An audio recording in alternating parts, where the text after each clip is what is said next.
हरियाणा विधानसभा चुनाव के लिए कांग्रेस अपनी 7 गारंटी पेश कर चुकी है। अब कांग्रेस की तरफ से अपना मैनिफेस्टो जारी किया जाएगा। कांग्रेस के मैनिफेस्टो में क्या कुछ खास होगा, युवाओं के लिए क्या कुछ होगा, प्रदेश की जनता के लिए क्या होगा, बात करने के लिए इस वक्त हमारे साथ हरियाणा यूथ कांग्रेस के अध्यक्ष दिवांशु बुद्धिराजा, जिन्होंने करनाल लोकसभा सीट से चुनाव भी लड़ा था। दिवांशु जी, पहला यही सवाल है, 7 गारंटियां तो आपने पेश कर दी थी, कल मैनिफेस्टो आप लोग लेकर आएंगे।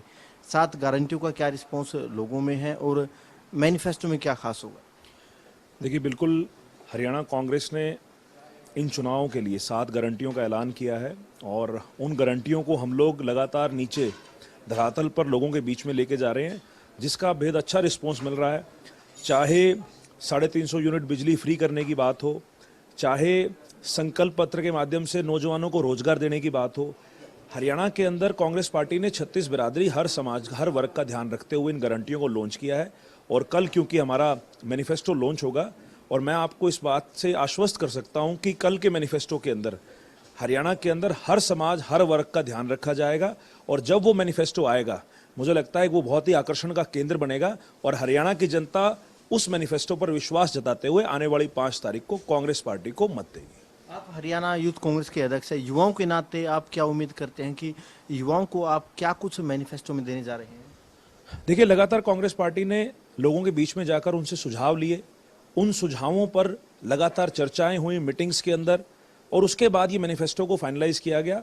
आज हरियाणा के अंदर मैं महसूस करता हूं कि नौजवानों के लिए सबसे बड़ा मुद्दा रोजगार का है, क्योंकि आप देखिए जो ट्रेंड पंजाब में था लोगों का बाहर जाने का, नौजवानों का, वही ट्रेंड अब हरियाणा में शुरू हो गया था। तो हम चाहते हैं कि हरियाणा के नौजवानों को रोजगार मिले और वो यहीं रहें, वो यहाँ से विदेशों में पलायन ना करें। आप देखिए किस प्रकार से राहुल गांधी जी जब अमेरिका गए, वहां पर हरियाणा के नौजवानों से मिले और उनका दुख दर्द उन्होंने महसूस किया। तो हरियाणा के अंदर जब कांग्रेस पार्टी का कल मैनिफेस्टो आएगा, आप देखेंगे उसके अंदर सरकारी रोजगार, गैर सरकारी रोजगार के संपूर्ण संसाधन उपलब्ध कराने की जो बात है वो कांग्रेस पार्टी करेगी।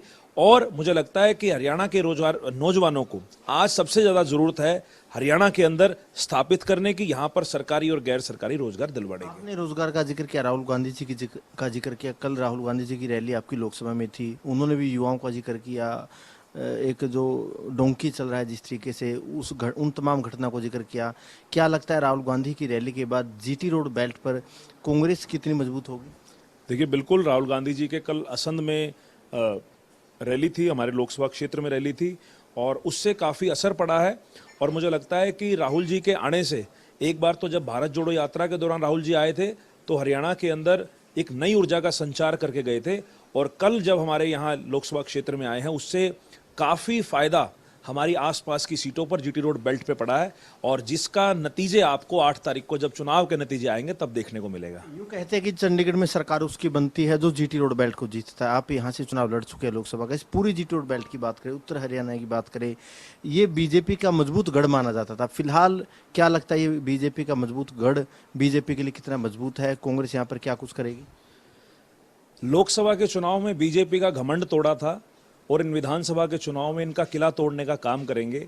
जो मनोहर लाल खट्टर ये कहते थे कि यहाँ से कागज भर के चला जाऊंगा, इस चुनाव के अंदर गली गली पैदल घूमने पर मजबूर हो गए, तो घमंड तो उनका टूट गया। और इस बार हरियाणा की जनता के आशीर्वाद से कांग्रेस पार्टी इनका किला ध्वस्त करने में कामयाब होगी। एक आखिरी सवाल कांग्रेस के बागी नेताओं का है। आज हरियाणा कांग्रेस की तरफ से करीब 1 दर्जन नेताओं को, जिन्होंने बगावत की है विधानसभा चुनाव में, उनको 6 साल के लिए पार्टी से निष्कासित किया है। कुछ नेताओं को पहले निष्कासित कर दिया गया। जो बागी नेता है, बागी नेता कांग्रेस को नुकसान कितना पहुंचा रहे हैं?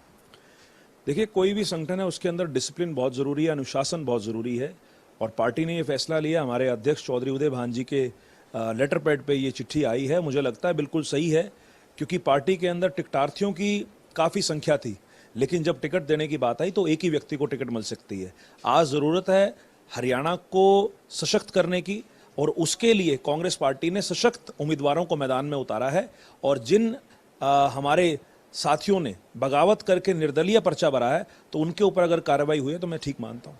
बिल्कुल, देखिए दिवांशु बुद्धिराजा का यही कहना है कि जिन बागी नेताओं पर हरियाणा कांग्रेस अध्यक्ष की तरफ से जो कार्रवाई की गई, कार्रवाई ठीक की गई है। वहीं जो कांग्रेस पार्टी का कल मैनिफेस्टो आएगा, मैनिफेस्टो में तमाम वर्गों के लिए कुछ ना कुछ होगा।